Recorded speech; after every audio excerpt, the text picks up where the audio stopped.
कृष्णं नारायणं वन्दे कृष्णं वन्दे ब्रजप्रियं कृष्णं द्वैपायनं वन्दे कृष्णं वन्दे प्रथासुतम्। ओम नमो भगवते वासुदेवाय। नमस्कार दोस्तों, स्वागत है आप सभी का हमारे चैनल भक्ति ज्ञान में।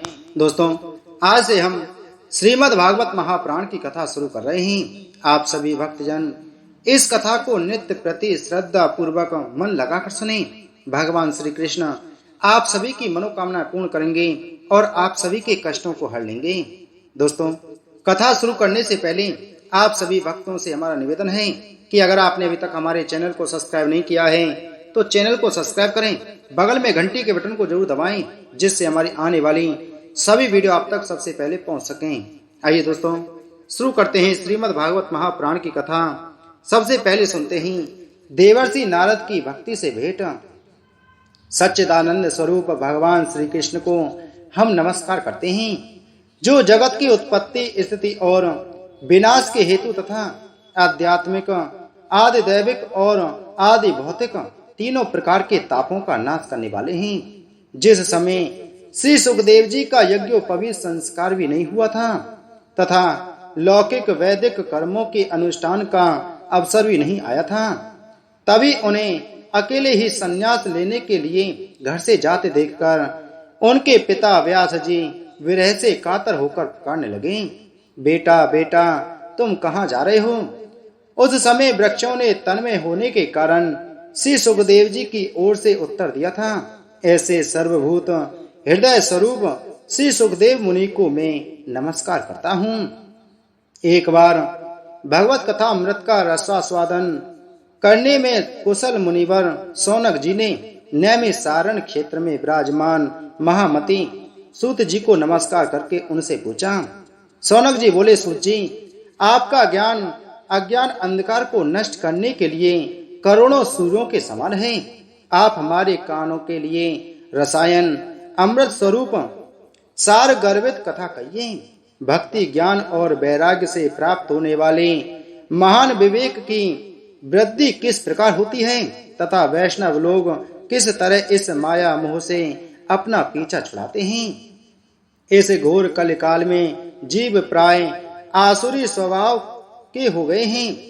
विविध क्लेशों से आक्रांत इन जीवों को शुद्ध दैवी शक्ति संपन्न बनाने का सर्वश्रेष्ठ उपाय क्या है। सूत जी, आप हमें कोई ऐसा शाश्वत साधन बतलाइए जो सबसे अधिक कल्याणकारी तथा पवित्र करने वालों में भी पवित्र हो तथा जो भगवान श्री कृष्ण की प्राप्ति करा दे। चिंतामणि केवल लौकिक सुख दे सकती है और कल्प वृक्ष अधिक से अधिक स्वर्गीय संपत्ति दे सकता है, परंतु गुरुदेव प्रसन्न होकर भगवान का योगी दुर्लभ नित्य वैकुंठ धाम दे देते हैं। सूत जी ने कहा, सौनक जी, तुम्हारे हृदय में भगवान का प्रेम है, इसलिए मैं विचार कर तुम्हें संपूर्ण सिद्धांतों का निष्कर्ष सुनाता हूँ, जो जन्म मृत्यु के भय का नाश कर देता है, जो भक्ति के प्रवाह को बढ़ाता है और भगवान श्री कृष्ण की प्रसन्नता का प्रधान कारण है। मैं तुम्हें वह साधन बतलाता हूँ, उसे सावधान होकर सुनो। श्री सुखदेव जी ने कल युग में जीवों के काल रूपी सर्प के मुख का ग्रास होने के त्रास का अत्यंतिक नाश करने के लिए श्रीमद् भागवत शास्त्र का प्रवचन किया है। मन की शुद्धि के लिए इससे बढ़कर कोई साधन नहीं है। जब मनुष्य के जन्म जन्मांतर का पुण्य उदय होता है तभी उसे इस भागवत शास्त्र की प्राप्ति होती है। जब सुखदेव जी राजा परीक्षित को यह कथा सुनाने के लिए सभा में विराजमान हुए तब देवता लोग उनके पास अमृत का कलश लेकर आए। देवता अपना काम बनाने में बड़े कुशल होते हैं, अतः यहाँ भी सबने सुखदेव मुनि को नमस्कार करके कहा, आप यह अमृत लेकर बदले में हमें कथा अमृत का दान दीजिए। इस प्रकार परस्पर विनिमय अदला बदली हो जाने पर राजा परीक्षित अमृत का पान करें और हम सब श्रीमद् भागवत रूप अमृत का पान करेंगे। इस संसार में कहाँ कांच और कहाँ महामूल्य मणि तथा कहाँ सुधा और कहाँ कथा। श्री सुखदेव जी ने यह सोचकर उस समय देवताओं की हंसी उड़ा दी। उन्हें शक्ति शून्य कथा का अनधिकारी जानकर कथामृत का दान नहीं किया। इस प्रकार यह श्रीमद् भागवत की कथा देवताओं को भी दुर्लभ है। पूर्व काल में श्रीमद् भागवत के श्रवण से ही राजा परीक्षित की मुक्ति देखकर ब्रह्मा जी को भी बड़ा आश्चर्य हुआ था। उन्होंने सत्य लोक में तराजू बांधकर सब साधनों को तोला। अन्य सभी साधन तोल में हल्के पड़ गए। अपने महतत्व के कारण भागवत ही सबसे भारी रहा। यह देखकर सभी ऋषियों को बड़ा विस्मय हुआ। उन्होंने कल युग में इस भगवत रूप भागवत शास्त्र को ही पढ़ने सुनने से तत्काल मोक्ष देने वाला निश्चय किया। सप्ताह विधि से श्रवण करने पर यह निश्चय भक्ति प्रदान करता है।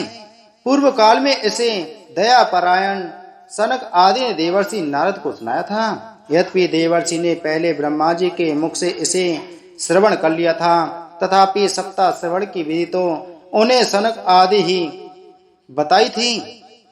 सौनक जी ने पूछा, सांसारिक प्रपंच से मुक्त एवं विचरणशील नारद जी का सनक आदि के साथ संयोग कहाँ हुआ और विधि विधान के श्रवण में उनकी प्रीति कैसे हुई? सूत जी ने कहा, अब मैं तुम्हें वह भक्ति पूर्ण कथा नक सुनाता हूँ जो श्री सुखदेव जी ने मुझे अपना अनन्य शिष्य जानकर एकांत में सुनाया था। एक दिन विशालापुरी में चारों निर्मल ऋषि सत्संग के लिए आए। वहां उन्होंने नारद जी को देखा। सनक आदि ने पूछा, ब्राह्मण, आपका मुख उदास क्यों हो रहा है? आप चिंतातुर कैसे हैं? इतनी जल्दी जल्दी आप कहाँ जा रहे हैं और आपका आगमन कहाँ से हो रहा है?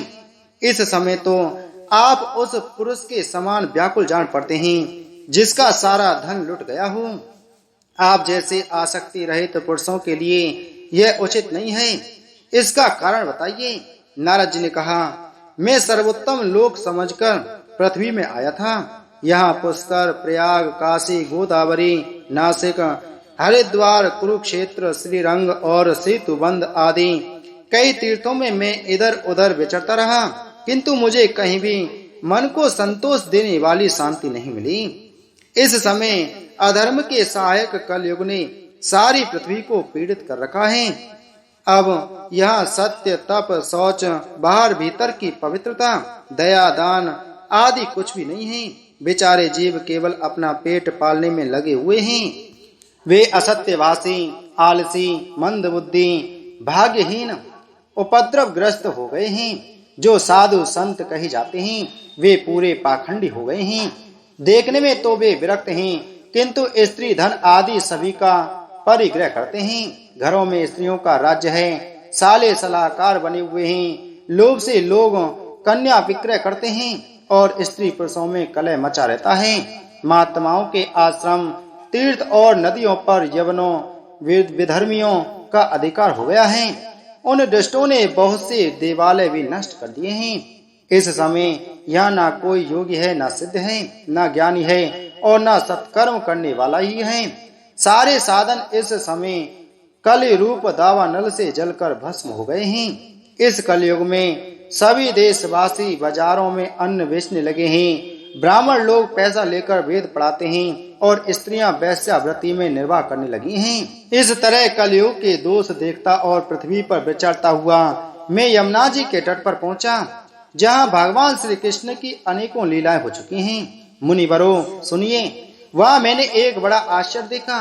वहां एक युवती स्त्री खिन्न मन से बैठी थी।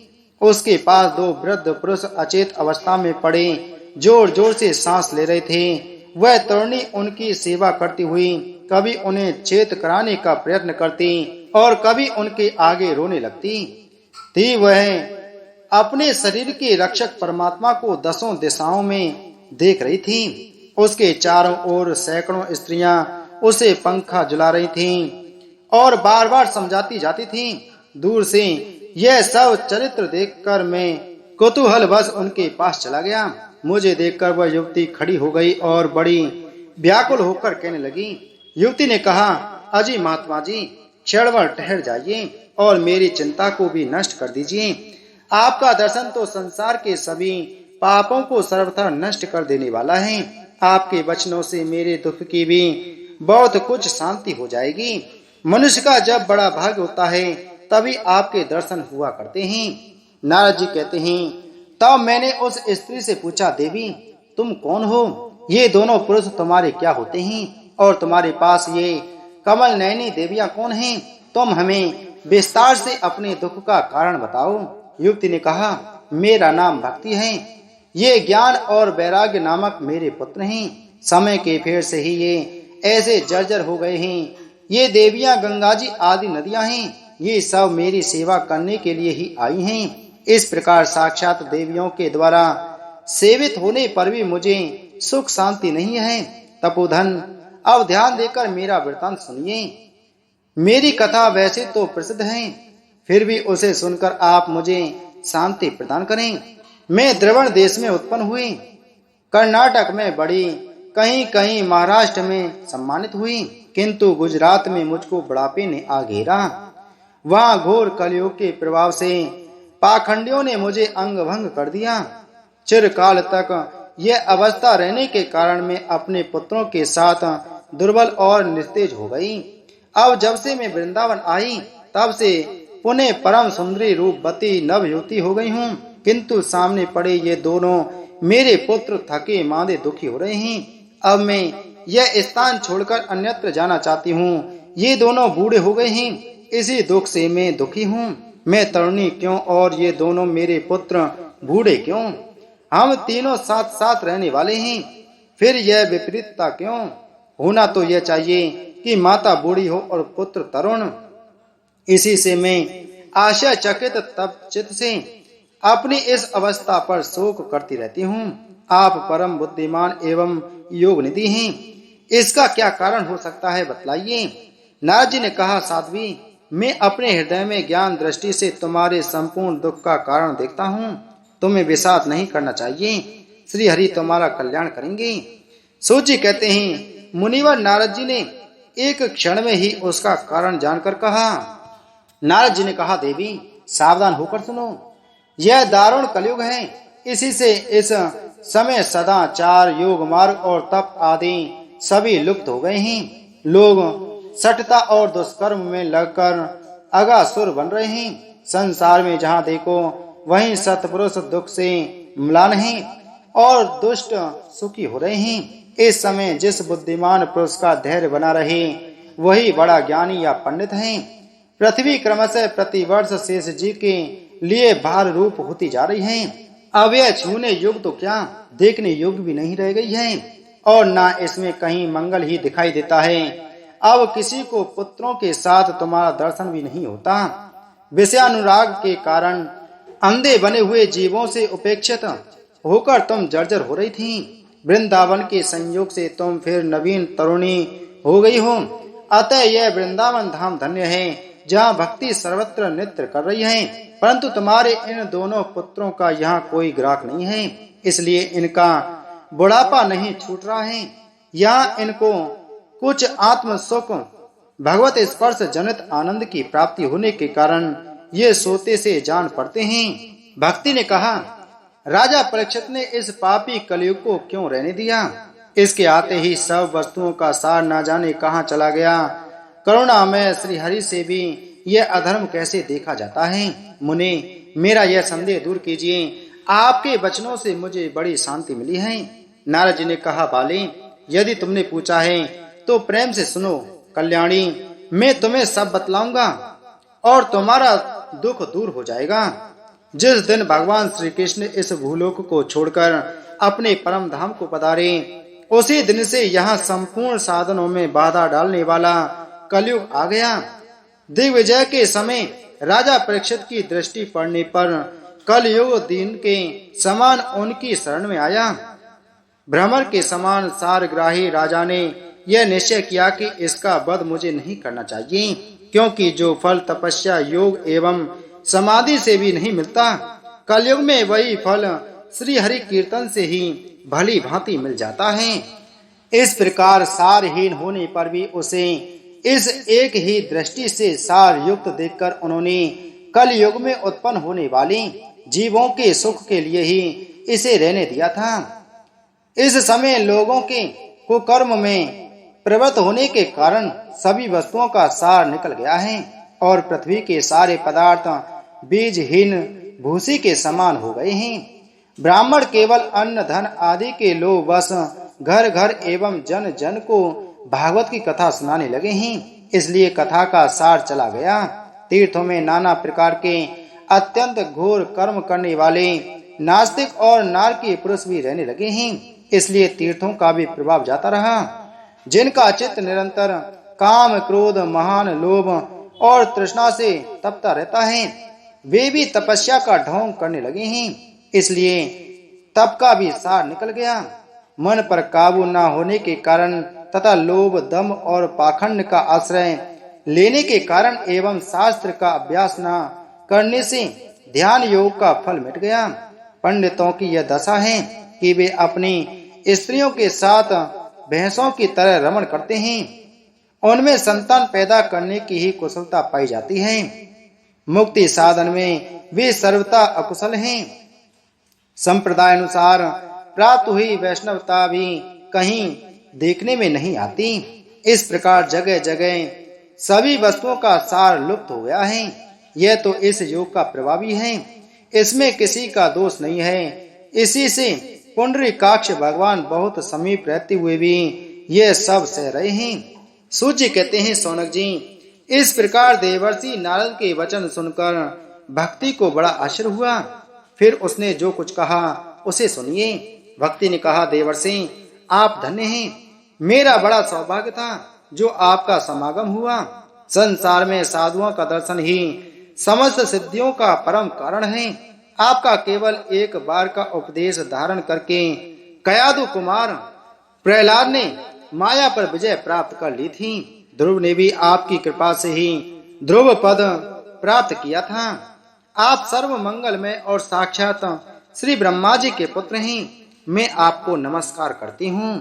इति श्री पद्म पुराणे उत्तरखंडे श्रीमद् भागवत महात्म्ये भक्ति नारद समागमो नाम प्रथमो अध्याय संपूर्ण। बोलो श्रीमद् भागवत महापुराण की जय।